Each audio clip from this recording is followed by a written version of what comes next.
चलो, तो क्वेश्चन था हम लोगों का कि क्यों मेटल कंटेनर्स में फूड आइटम्स को नहीं रखते हैं। आंसर तुम लोग बताओगे, हम बताएं? ऑलमोस्ट सारे फूड आइटम्स में कोई ना कोई ऑर्गेनिक एसिड होता है, और हम लोग जानते हैं कि acid reacts with metal to form salt and hydrogen gas. जब वो फूड आइटम में जो एसिड है, अगर वो मेटल कंटेनर में रखेंगे उसको, तो रिएक्शन करके सॉल्ट बनाएगा, और वो सॉल्ट यूजफुल भी हो सकता है और पॉइजनस भी हो सकता है। तो इसलिए अब वो कैसा सॉल्ट बनेगा पता नहीं है, इसलिए मेटल कंटेनर में अवॉइड किया जाता है। खास करके खट्टे आइटम्स को तो बिल्कुल ही नहीं रखना चाहिए, जैसे किसी भी फूड आइटम्स को नहीं रखना चाहिए। उसके लिए हम लोग को ग्लास के वेसल्स, क्योंकि ग्लास की रिएक्टिविटी कम होती है, या बहुत सारे लोग को देखोगे कॉपर के वेसल्स यूज करते हैं, हालांकि कॉपर भी सेफ नहीं है। उसमें भी जो कुछ एसिड्स का रिएक्शन करके वो सॉल्ट बनाता है, जो हार्मफुल सॉल्ट होता है। कॉपर का सॉल्ट हम लोग के बॉडी के लिए हार्मफुल है। तो ये हो गया। नेक्स्ट है कि some acids are useful to us. ऐसा नहीं कि सारे एसिड्स सिर्फ खतरनाक ही है, हमारे बॉडी के लिए नुकसानदेह ही है। कुछ एसिड हैं तो हमारे लिए यूजफुल भी हैं। खास करके ऑर्गेनिक एसिड तो लगभग सारे यूजफुल है। अगर लैक्टिक एसिड नहीं हो तो मिल्क से कर्ड कभी नहीं बनेगा। उसमें जो लैक्टोबैसिलस बैक्टीरिया होते हैं लैक्टिक एसिड में, वही मिल्क से कर्ड में चेंज करते हैं। इसके अलावा हमारे स्टोमक के अंदर जो ये निखिल कुमार किस सेक्शन का है?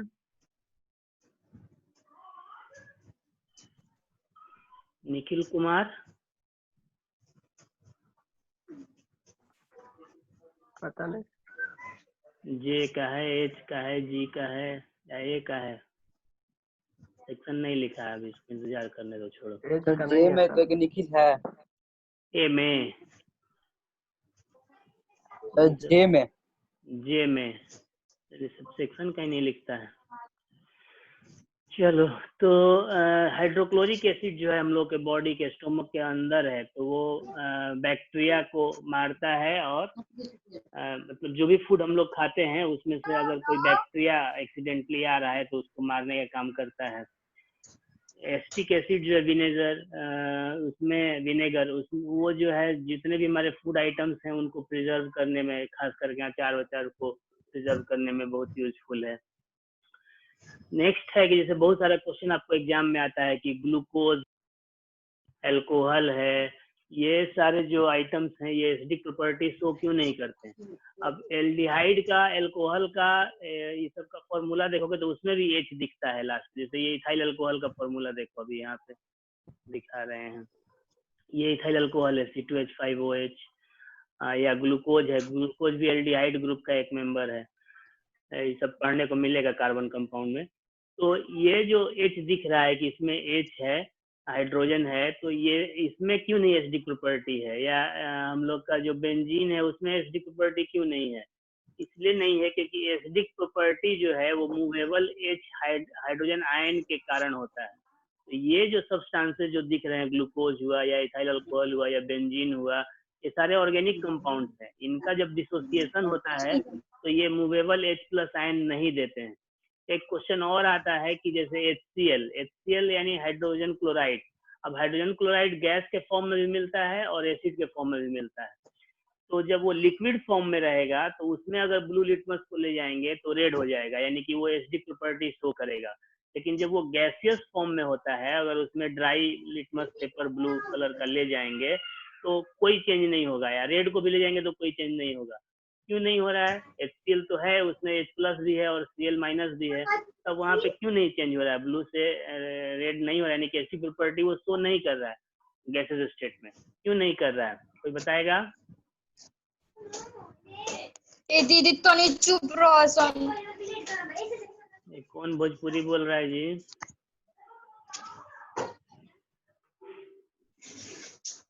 तो आंसर बताओ। क्वेश्चन पूछे हैं कि HCl गैस जो है वो एसिडिक प्रॉपर्टी शो क्यों नहीं करता है? अगर उसमें ड्राई लिटमस पेपर ले जाते हैं ब्लू कलर का तो वो रेड क्यों नहीं होता है? एनीबॉडी?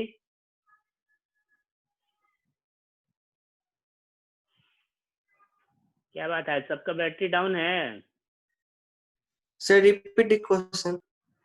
कौन बोला? सर क्यों सर क्योंकि मूवेबल H+ आयंस नहीं होते हैं। नहीं होते हैं। HCl में H+ और Cl- तो है, लेकिन जब वो गैसियस फॉर्म में है उसमें मूवेबल H+ आयंस नहीं होते हैं। तो जब आप उसी लिटमस पेपर को, ब्लू लिटमस पेपर को जो ड्राई है उसको थोड़ा सा गीला कर दें, वेट कर दें, और उसके बाद जब ले जाएंगे तो वो ब्लू से रेड हो जाता है। क्यों हो जाता है? क्योंकि जो वाटर है आपके इसमें लिटमस पेपर में, वो आपको HCl को डिसोसिएट कर देता है। तो डिसोसिएट जैसे ही होगा तो फ्री मूवेबल H+ आयंस उसमें आ जाएंगे और वो आपको एसिडिक प्रॉपर्टी शो करने लगेगा। तो ये सब कुछ क्वेश्चन है जो एग्जाम्स में आते हैं। अभी तो खैर ऑब्जेक्टिव एग्जाम है, उसमें भी आ सकता है। Water act as a dissociating agent for acid, not only for acid, bases के लिए भी डिसोसिएटिंग एजेंट का काम करता है। डिसोसिएशन मतलब ब्रेक डाउन होना, टूटना, अपने कोरोस्पोंडिंग आयंस में किसी भी आयनिक कंपाउंड का ब्रेक डाउन होना। तो वाटर खुद भी टूटता है और एसिड और बेस जो भी उसमें डिजोल्व होते हैं उनको भी ब्रेक करता है। एसिड होगा तो H+ और जो भी उसका निगेटिव आयन कोरोस्पोंडिंग होगा उसमें तोड़ेगा, जैसे H+ और Cl- हो गया, H+ और NO3- हो गया, H+ और SO4 2- हो गया। तो ये सब आयंस में तोड़ेगा। अगर बेस होगा तो Na+ और OH- में तोड़ेगा, K+ और OH- में तोड़ेगा। इस तरह से बेस को भी डिसोसिएट करेगा और एसिड को भी डिसोसिएट करेगा। तो वाटर जो है इन दोनों के लिए डिसोसिएटिंग एजेंट का काम करता है। क्लियर? यहाँ तक में किसी को कंफ्यूजन? अब आते हैं हम लोग प्रॉपर्टीज ऑफ बेसिस। तो बेसिस का पहले फिजिकल प्रॉपर्टी हो गया कि ये टेस्ट में बीटर होते हैं, यानी कि इनका कड़वा स्वाद होता है। लिटमस पेपर पे इनका एक्शन क्या होता है? या लिटमस पेपर पे एक्शन केमिकल चेंज में है, केमिकल प्रॉपर्टी में माना जाता है इसको। तो ये रेड लिटमस को ब्लू करता है। मिथाइल ऑरेंज ये भी एक इंडिकेटर है, सिंथेटिक इंडिकेटर। तो मिथाइल ऑरेंज को ऑरेंज से येलो कलर में चेंज कर देता है। एसिड की तरफ बेस में भी कोरोसिव नेचर होता है, जैसे आप चूने का पानी में अगर हाथ डालेंगे तो आपकी स्किन जो है उस पर रैशेज आ जाते हैं, वो कोरोसिव नेचर है। कपड़े में अगर कास्टिक ज्यादा होगा आपके साबुन में, यानी कि जैसे पहले जो धोबी लोग साबुन यूज करते थे कपड़े धोने के लिए, तो उसमें कास्टिक ज्यादा होता था। कास्टिक यानी कि कास्टिक सोडा, सोडियम हाइड्रोक्साइड, तो वो ज्यादा होने से कपड़े जल्दी फट जाते थे, गल जाते थे। तो कोरोसिव नेचर होता है बेस में, इसलिए वो जल्दी ये खराब होते थे। नेक्स्ट है कंडक्शन ऑफ इलेक्ट्रिसिटी। अब चूंकि फ्री मूवेबल आयन बेस में भी है, अगर बेस को हम लोग वाटर में डिसॉल्व करते हैं तो उसमें भी फ्री मूवेबल आयंस हैं, तो इसलिए ये भी इलेक्ट्रिसिटी को कंडक्ट करता है। स्लिपरी और सोपी टच, चिकना, छूने पे चिकना लगेगा सोप की तरह, तो ये फिजिकल प्रॉपर्टी हो गया। उसके बाद आते हैं रिएक्शन विथ एसिड। तो हम लोग सब लोग जानते हैं, 7th क्लास से पढ़ते आ रहे हैं कि एसिड और बेस आपस में जब रिएक्शन करते हैं तो बनता है सॉल्ट एंड वाटर, और इस रिएक्शन को बोलते हैं न्यूट्रलाइजेशन रिएक्शन। तो यहाँ भी वही सेम चीज है। यहाँ तक में किसी को कोई कंफ्यूजन नहीं होना चाहिए, नहीं है ना? चलिए नेक्स्ट है रिएक्शन विथ मेटल्स। तो मेटल्स के जो ऑक्साइड्स होते हैं वो बेसिक होते हैं नेचर में, यानी कि मेटल भी समझो कि करीब करीब बेसिक ही होते हैं। तो बेस का बेस के साथ रिएक्शन होगा? जनरली नहीं होता है, क्योंकि मेटल्स के भी जो प्रोडक्ट होते हैं वो बेसिक होते हैं और बेस के साथ ही रिएक्शन कराना है। तो दोनों बेस और बेस हो जाएंगे तो वो रिएक्शन होने के चांसेस। चैट आ रहा है किसी का, क्या आ रहा है देखें। सर एडमिट कीजिए, कोई आया है। कौन आया है? बिना नाम पता के थोड़े एडमिट कर लेंगे। तो बेस का जो है वो मेटल के साथ रिएक्शन लगभग नहीं होता है, लेकिन कुछ मेटल्स हैं जैसे एल्युमिनियम है, जिंक है और टीन है, ये एक्सेप्शनल मेटल्स हैं जो कि strong bases, very strong bases, यानी कि सोडियम हाइड्रोक्साइड और पोटेशियम हाइड्रोक्साइड, ये जो दो बेसेज हैं सबसे स्ट्रॉन्ग होते हैं। तो इनके साथ रिएक्शन करते हैं और सॉल्ट और हाइड्रोजन गैस बनाते हैं। जैसे एसिड का रिएक्शन मेटल के साथ होता था, सॉल्ट और हाइड्रोजन गैस बनता था, तो सेम यही चीज है। बेस भी यहाँ पे आपको दिख रहा होगा कि ये NaOH बेस है और इसके जगह पे KOH भी हो सकता है। तो ये जिंक के साथ, एल्युमिनियम के साथ या टीन के साथ रिएक्शन कर सकता है और सॉल्ट बनाएगा। लेकिन ये जो सॉल्ट बनेगा ये जनरल सॉल्ट नहीं है। ये जो एसिड के साथ जो सॉल्ट बनता था वो सॉल्ट आपका जनरली एसिडिक होता था। यहाँ पे जो सॉल्ट है ये बेसिक होगा या न्यूट्रल होगा। जैसे अब ये सोडियम हाइड्रोक्साइड है, ये रिएक्शंस बहुत इंपॉर्टेंट है, इनको अच्छे से आप कॉपी पे नोट करके और याद करोगे। सोडियम हाइड्रोक्साइड और जिंक का रिएक्शन होता है तो सोडियम जिंकेट बनता है और हाइड्रोजन रिलीज होता है। सोडियम हाइड्रोक्साइड जब एल्युमिनियम के साथ रिएक्शन करता है तो अकेले रिएक्शन नहीं करेगा, मॉइस्ट एटमॉस्फेयर में, यानी कि वाटर किसी ना किसी फॉर्म में होना चाहिए, मॉइस्चर के फॉर्म में हो या लिक्विड वाटर के फॉर्म में हो, तो ये बनेगा आपका सोडियम एल्यूमिनेट सॉल्ट। आगे हम लोग जब पढ़ेंगे मेटल नॉन मेटल तो उसमें आपको बताया जाएगा कि जो मेटल्स होते हैं उनमें से कुछ के जो ऑक्साइड हैं वो बेसिक नहीं होते हैं, उनमें बेसिक प्रॉपर्टी भी होता है और एसिडिक प्रॉपर्टी भी होता है। तो वैसे ऑक्साइड को एम्फोटेरिक ऑक्साइड कहते हैं, वो हम लोग थर्ड लेसन में ज्यादा डिटेल में पढ़ेंगे उसके बारे में। तो ये दो एक्सेप्शनल रिएक्शन है, इनको याद रखना है। नेक्स्ट है रिएक्शन विथ मेटेलिक ऑक्साइड। तो मेटल के साथ जब रिएक्शन नहीं होगा तो नॉन मेटेलिक ऑक्साइड के साथ भी रिएक्शन नहीं होगा, तो फिर वही एक्सेप्शनल केस आएगा कि दो मेटल के ऑक्साइड एल्युमिनियम और जिंक के ऑक्साइड के साथ यही दो बेस यानी NaOH और KOH रिएक्शन करेंगे और वही दोनों सॉल्ट बनाएंगे, सोडियम जिंकेट और सोडियम एल्यूमिनेट। तो ये दोनों एग्जाम्पल भी आपको रिएक्शन भी बहुत इंपॉर्टेंट है, इनको भी लगभग सेम है, खाली इसमें मेटल था, इसमें मेटल ऑक्साइड लिया गया। प्रोडक्ट में आपका यहाँ पे H2 बन रहा था, यहाँ पे H2O बन रहा है, बाकी सॉल्ट वही है। तो इनको अच्छे से याद कर लेना है और ये दोनों रिएक्शन एक्सेप्शनल है।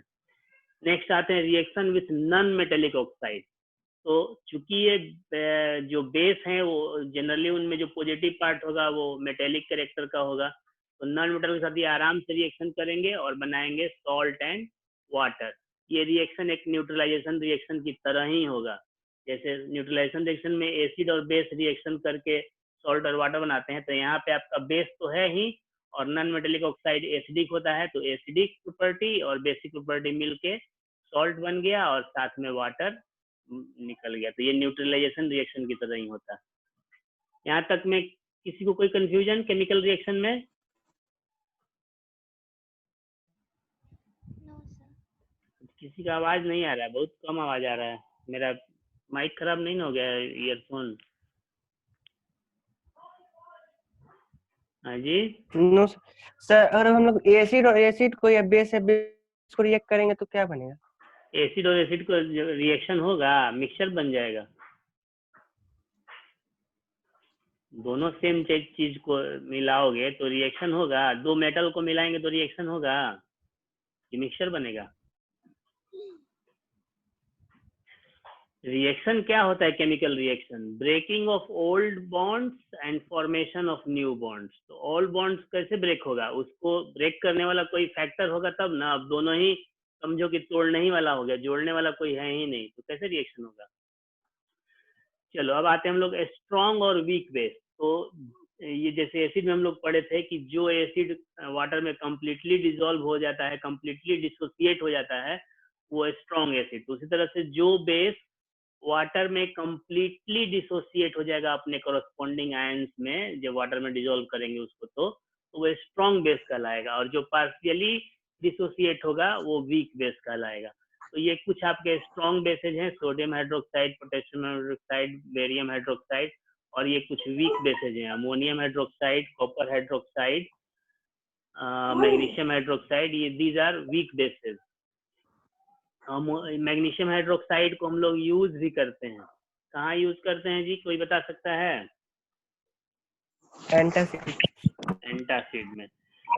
जो हम लोग डाइजिन का सिरप या इनो का सिरप, इनो का नहीं, जैसे व्हाइट कलर का डाइजिन के टाइप का ही बहुत सारे नाम से, अलग अलग नेम से वो जो सिरप आता है पीने के लिए, व्हाइट कलर का हो या पिंक कलर का हो, जनरली उसका कलर व्हाइट होता है, तो वो उसमें जो मेन कंटेंट होता है वो मैग्नीशियम हाइड्रोक्साइड ही होता है। उसको बोलते हैं मिल्क ऑफ मैग्नीशिया, और ये एक बहुत ही अच्छा एंटासिड है।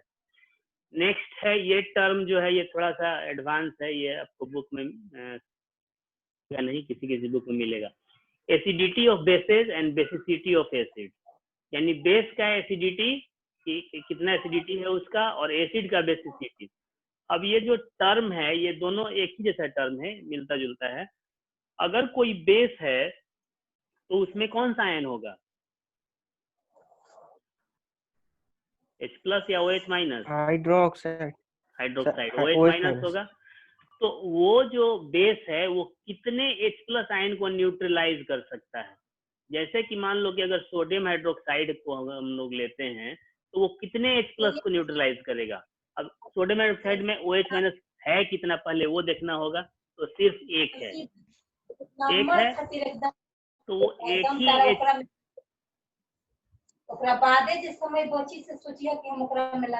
राज का माइक म्यूट करो, तो तुम्हारा घर से आवाज आ रहा है, हम म्यूट कर देते।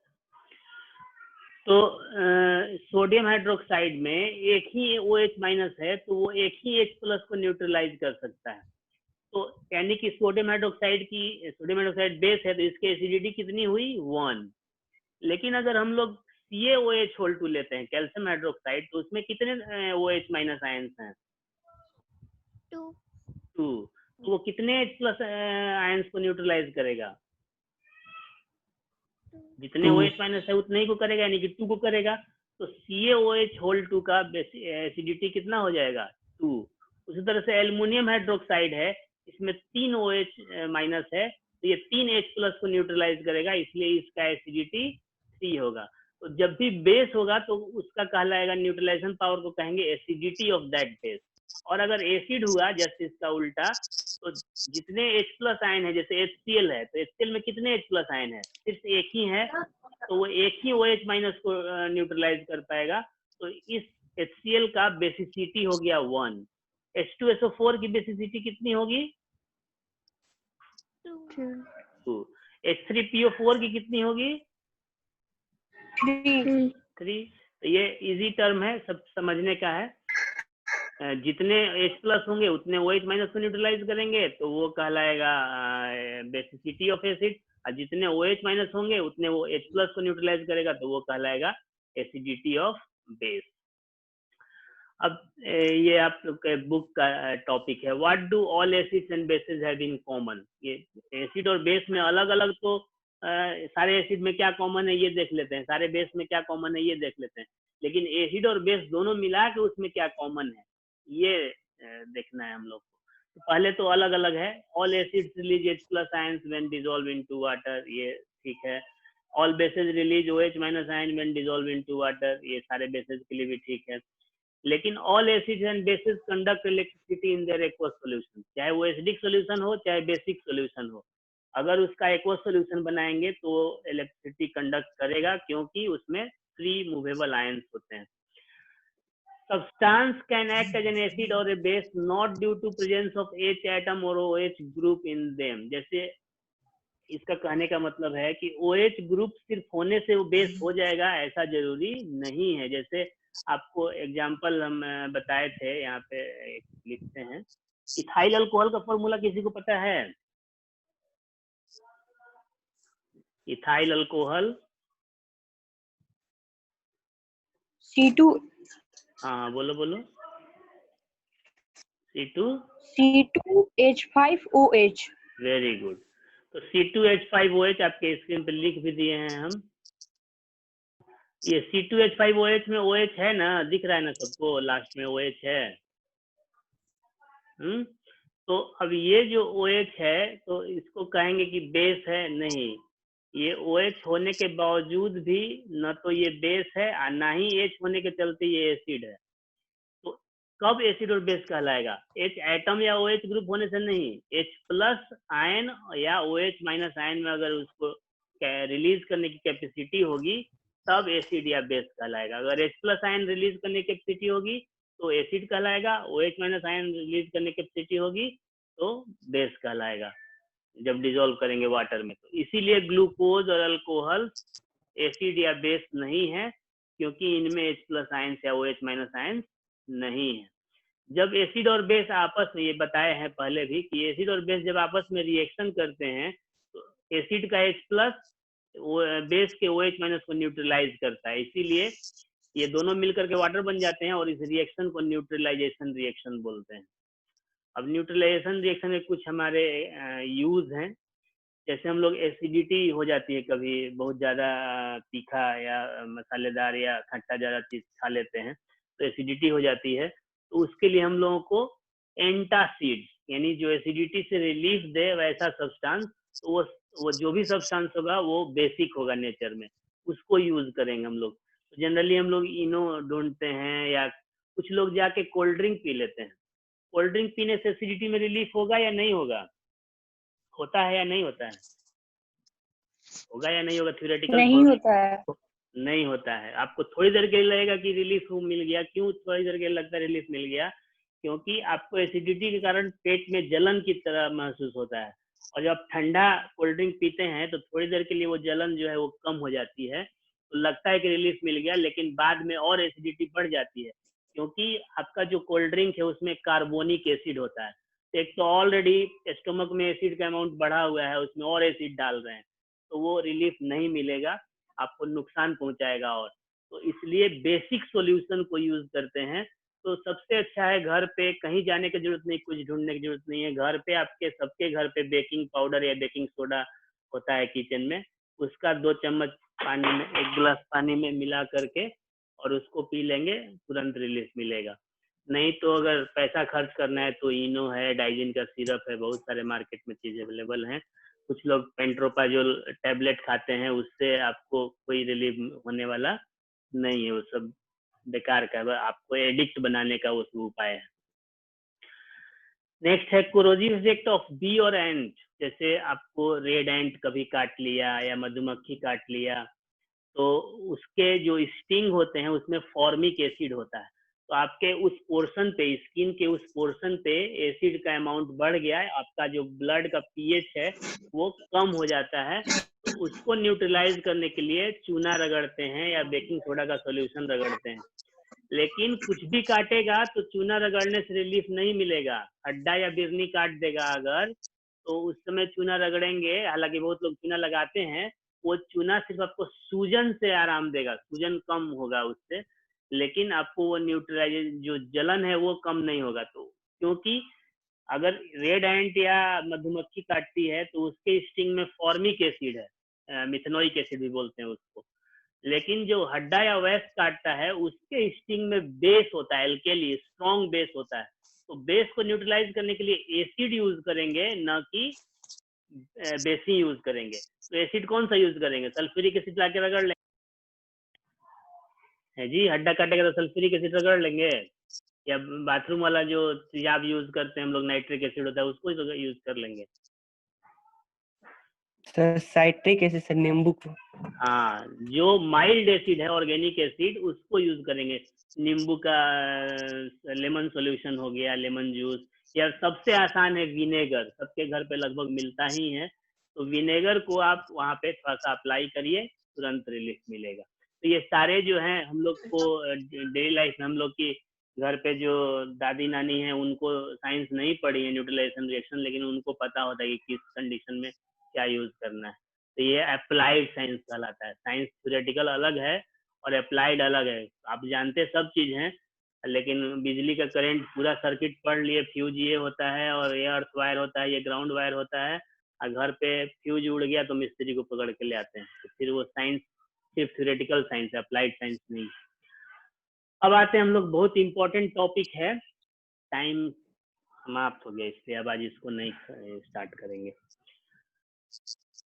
पीएच स्केल है, हम लोग अब इसको कल करेंगे, ठीक है ना? सर केमिस्ट्री का पोर्शन क्या है? पोर्शन तो लेसन 1 है, केमिकल रिएक्शन एंड इक्वेशन।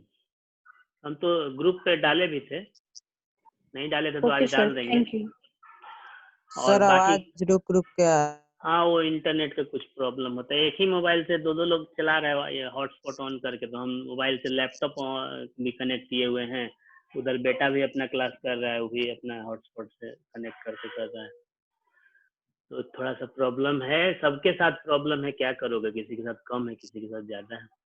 कल हम लोग पीएच स्टार्ट करेंगे, बहुत इंपॉर्टेंट टॉपिक है, कुछ घर से भी पढ़ के आओगे लोग, और कुछ हम एक्स्ट्रा बताएंगे जो आपको 10th क्लास में नहीं पढ़ाया जाता है, लेकिन हम थोड़ा सा बताएंगे उसको, ठीक है? अभी खत्म करते हैं। Okay sir. बाकी कल